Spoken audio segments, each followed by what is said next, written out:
A couple of funny stories from CPI events that I remember were from the Minneapolis workshop in February of 2025. We put a lot of work into preparing for the workshop. It was the first workshop I've ever prepared.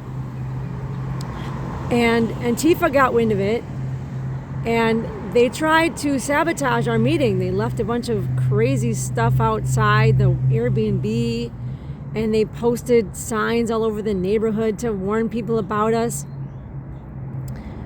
And Caleb at first was thinking we should move the meeting, but he decided it would be worth it to turn the tables on their heads.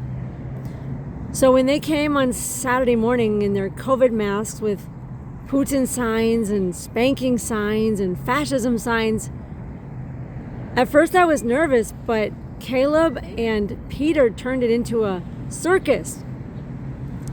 Peter went out there and filmed them and asked them questions, and they pointed a red arrow at Peter's head and called him a fascist. And I didn't even know what these terms meant, and they were saying all kinds of stuff that I'd never heard of, so it made no sense to me. But it was hilarious that these people actually thought that they were doing something important while we were inside trying to stop a war.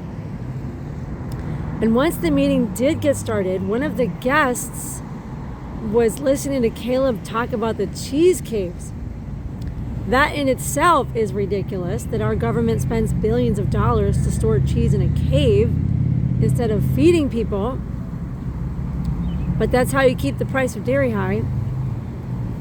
But this lady was so enthralled by the cheese caves, she was asking for the address. Imagine what would happen if all the homeless people knew where that cave was and they raided the cave. That would be hilarious.